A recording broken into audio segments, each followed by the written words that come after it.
The Iceberg Hermit. Chapter 12.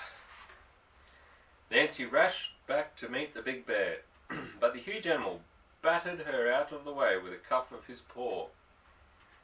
This time the bear did not intend to be led astray. He dropped to all fours and advanced on Alan. Alan panicked and ran. Earlier, when the two bears first approached him, he had kept his nerve, but he had time then to steady himself, to tell himself that it would do no good to run. This time, however, Alan was not ready for the meeting. The sight of the huge bear appearing out of nowhere had frightened him so badly that he could not think, and just when he was sure that he was safe. As he ran, he spotted two large chunks of ice ahead of him. The pieces of ice were leaning against each other, and at the bottom there was a small arch of an open space. If he could get in between the ice blocks, Alan thought, maybe the bear would leave him alone. He was still a good 50 feet from his goal when a huge hand came out of nowhere, clapped him on the back and sent him sprawling to the ice. He landed on his hands and knees and rolled over, just in time to receive the weight of the huge bear. The animal was now straddling him. Alan tried to pull the carving knife out of his belt, but he was now unable to reach around to his left hip. Alan felt the animal's hot breath on his face. He could even smell the whale meat the bear had earlier eaten. For several moments the bear did not seem to know what to do with his captive. He gave Alan a horrible open-mouthed snarl and raised his head and looked all around as though to tell any other bears, "This one is mine." The bear lowered his head again, just as Alan managed to wriggle one arm free. He punched upward, his fist landing on the bear's nose. The animal's head reared upward in surprise. Then the great black mouth chomped down on Alan's arm, just above the elbow. The bear's teeth made a deep and terrible wound, and Alan began to pass out. He dimly heard Nancy whimper, and he had a last-minute idea. "Seize it!" Alan cried with all his strength, using the command he had taught Nancy when he wanted her to bring him something.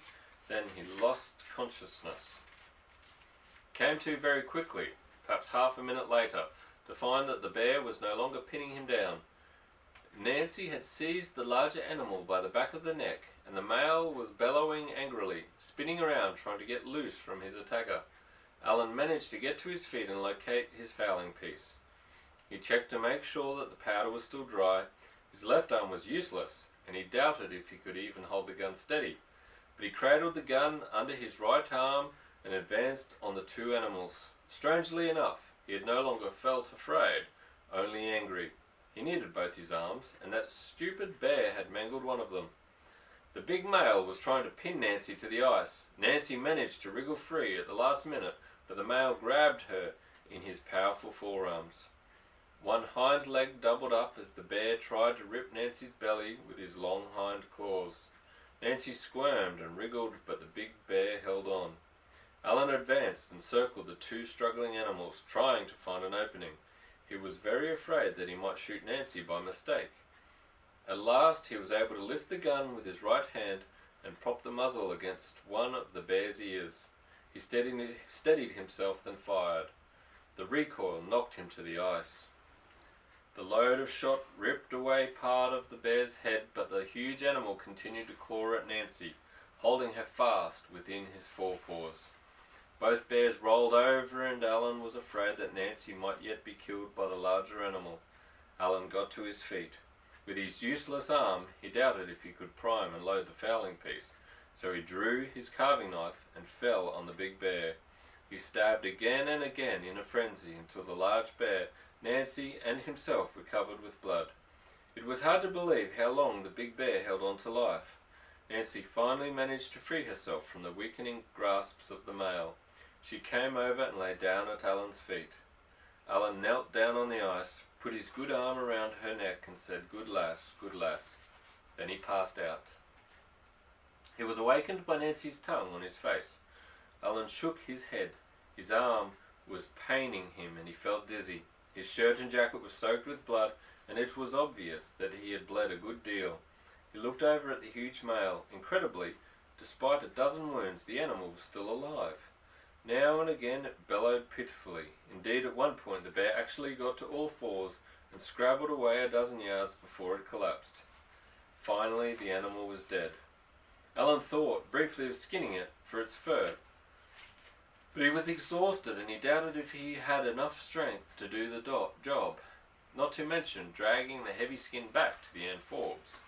He also thought of coming back in a few days when he felt stronger, but by then the Arctic foxes would have eaten everything. He rested for a while on the blood-stained ice before he and Nancy began the long walk home. Fortunately, the weather stayed clear and there were no strong winds to cover the outgoing tracks with drifting snow. But the journey soon turned into a nightmare. He often found himself stretched on the ice so weak and he was unable to move. Several times he and Nancy curled up for a nap in the protection of an ice ridge.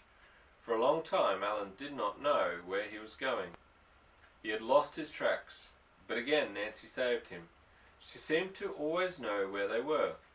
All Alan knew was that it was very cold, he was very weak, and they had lost their way. At times he was actually raving and imagined he was walking around the Albert Basin, where the fishing boats docked in Aberdeen. He held long, wild conversations with the other Nancy, with his sisters and his mother, and once even carried on a long, loud argument with Master Duff. Through it all, Nancy remained by his side.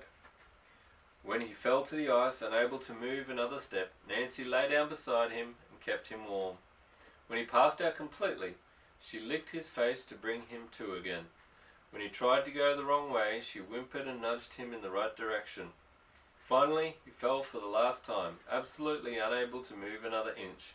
He had stumbled into some sort of hole where he was well protected from the wind. All he wanted to do was curl up and sleep forever. She pushed the fowling piece away from him. Sleep? Oh, he wanted to go to sleep for a week and then wake up in his loft back home in Aberdeen, with the smell of new baked bread teasing his nose, the song of his mother's voice filling the kitchen below. But Nancy wouldn't let him go to sleep. In fact, she was acting very strangely, digging in the snow. What kind of hole was she digging? Alan asked himself. It was all very queer, and his mother would come upstairs in a minute to explain everything and to tell him that breakfast was ready.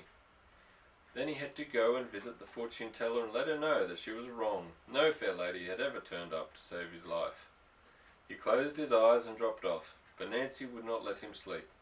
She kept taking his good hand in her mouth and tugging, trying to waken him. Go away, he groaned. Leave me alone.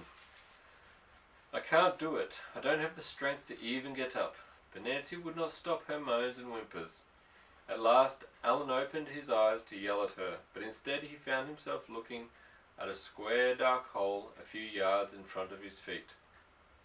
What's this, wee pet? He asked, and suddenly he knew. He was looking at the cabin window of the Ann Forbes. That's the end of chapter 12. Good night, sleep tight.